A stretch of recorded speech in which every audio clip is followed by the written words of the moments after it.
अस्सलाम वालेकुम। प्रोटी फ्लावर ये खूबसूरत फूल आजकल के ज़माने में तो इस दुनिया में पाया जाता है, पर क्या आप जानते हो रिसर्चर्स को जो इस फूल के फॉसिल्स मिले हैं तो उन पर तहकीक करने के बाद ये अंदाज़ा होता है कि ये फूल आज से तकरीबन 300 मिलियन साल पहले भी पाया जाता था इस दुनिया में। तो जी हाँ, ये फूल की नस्ल काफी ज्यादा पुरानी है, तो इसलिए ये फूल पुराने फूलों में से एक पुराना फूल इस दुनिया का माना जाता है। अगर मैं आपको और आसान कर दूं तो ये फूल इतना पुराना है कि उस वक्त के जमाने में डायनासोर्स इस दुनिया में चलते फिरते थे, तो ये उस वक्त की बात है। पर यहाँ पर मैंने बोला फॉसिल्स। अब जिनको तो फॉसिल्स का मतलब पता है वो तो ठीक है, जिनको नहीं पता उनके लिए मैं बता दूं कि फॉसिल्स का मतलब ये होता है कि जो जानदारों की बाकियात जमीन के अंदर दफन रह जाती है ना, तो फिर रिसर्चर्स इन बाकियात को निकाल लेते हैं, तो उनके ऊपर तहकीक की जाती है कि ये किस चीज़ का ये कोई एविडेंस है या सबूत है या फिर फॉसिल है या ये कितना पुराना है। तो यहीं से फिर तहकीक के बाद अंदाज़ा हो जाता है कि ये कौन सी चीज़ है और कितनी पुरानी है। इसको हम बोलते हैं फॉसिल्स।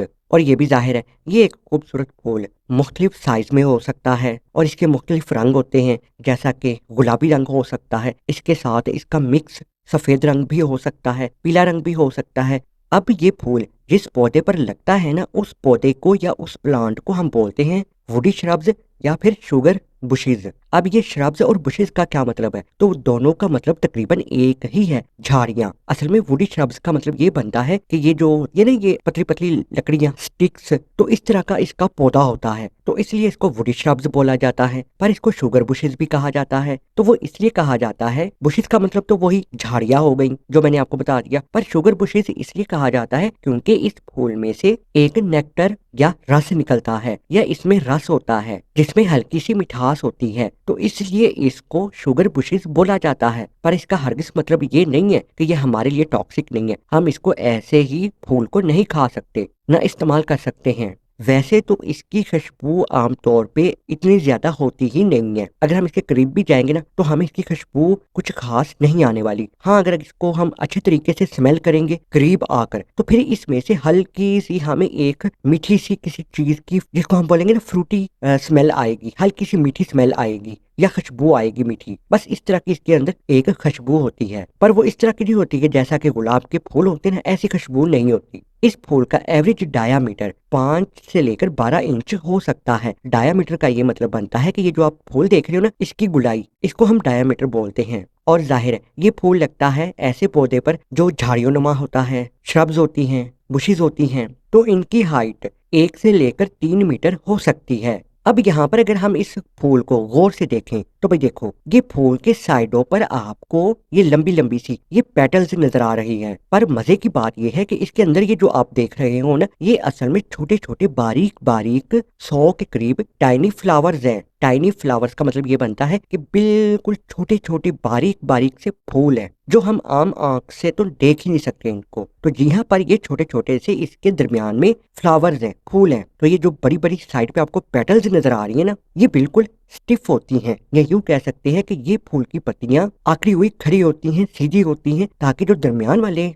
छोटे छोटे टाइनी फ्लावर्स हैं ना, उनको प्रोटेक्शन या उनको हिफाजत मिल सके। अब ये जो आपको साइड पे नजर आ रही है ना पेटल्स, हम तो इनको पेटल्स बोल रहे हैं, फूल की पत्तियां, पर असल में इनको ब्रैकेट्स कहा जाता है। अब क्योंकि ये फूल काफी ज्यादा पुराना है तो जिसकी वजह से इसने अपने आप को काफी ज्यादा एडॉप्ट किया है, या जिसको हम बोल सकते हैं ना सर्वाइवल स्किल्स। अगर आसान तरीके से मैं आपको समझाने की कोशिश करूं तो ये हार्श कंडीशन में, जैसा कि होता है ना बहुत ज्यादा सर्दी हो जाए या फिर बहुत ज्यादा गर्मी हो जाए, तो ये फूल बड़ा इजीली सर्वाइव कर जाता है। अगर इसकी रूट्स डैमेज हो जाती हैं, इसकी जड़ें, तो ये उनको बड़े अच्छे तरीके से खुद से रीजनरेट कर सकता है। अब ये इसकी क्योंकि रूट्स काफी थिक होती हैं या मोटी होती हैं, या यूं कह सकते हैं काफी मजबूत होती हैं, इसकी रूट्स मजबूत तो होती हैं, पर इन्होंने अपने आप को इस तरीके से अडॉप्ट किया है कि अगर मिट्टी सॉइल उसमें इतनी गजाइत ना हो तो तब भी ये अपने न्यूट्रिएंट्स को अच्छे तरीके से एब्जॉर्ब कर लेती हैं, ये रूट्स या जड़ें इस फूल की, ताकि ये सरवाइव कर सकें। अब क्योंकि इस प्लांट ने या इस पौधे ने अपने आप को काफी ज्यादा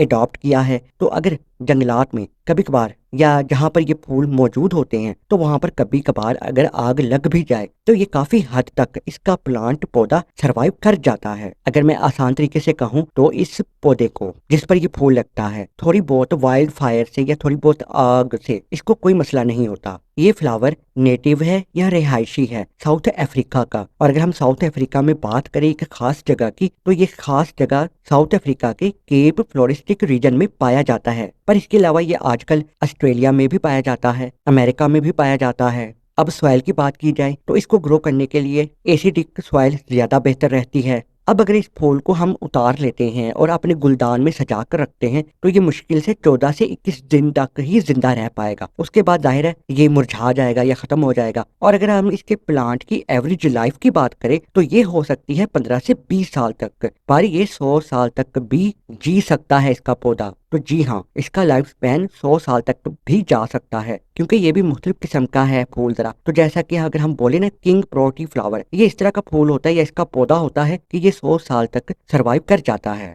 ये प्रोटी फ्लावर साउथ अफ्रीका का नेशनल फ्लावर भी है और ये सिंबलाइज करता है खूबसूरती को, ताकत को, स्ट्रेंथ को। यानी कि इस फूल का डिजाइन साउथ अफ्रीका के आर्ट में भी काफी ज्यादा इस्तेमाल किया जाता है। उनकी ज्वेलरी, जेवर वगैरह में भी काफी ज्यादा इस्तेमाल होता है इस फूल का डिजाइन। फैशन के तौर पर भी इसका इस्तेमाल किया जाता है, जैसा कि होता है ना कपड़े वगैरह, उनके ऊपर भी इस फूल को बनाया जाता है। तो मतलब वही फैशन के तौर पर इस फूल को काफी इस्तेमाल किया जाता है। अब जैसा कि मैंने शुरू में बोला कि इसका नेक्टर, इसका रस जरा स्वीट होता है, जरा मीठा होता है, पर फिर भी हम इंसान इसको ऐसे ही एज इट इज नहीं कंज्यूम कर सकते या खा सकते, पर इसको दवाइयों के तौर पर जरूर इस्तेमाल किया जाता रहा है और आजकल भी किया जाता है इसके रस को इस्तेमाल खांसी के सिरप बनाने के लिए। अब इसका रस हम इंसानों के लिए टॉक्सिक तो है, पर यहाँ पर एक बहुत ही खास बात, कुछ छोटे कीड़े मकोड़े या फिर कुछ मक्खियों के लिए या फिर कुछ परिंदों के लिए इसका रस काफी ज्यादा इनके काम आता है, क्योंकि वो इस पर फीड करते हैं, इसको इस्तेमाल करते हैं, इसका रस पीते हैं या खाते हैं, एक ही बात है। पर ये उन कीड़े मकोड़े या उन मक्खियों के लिए या उन परिंदों के लिए ये रस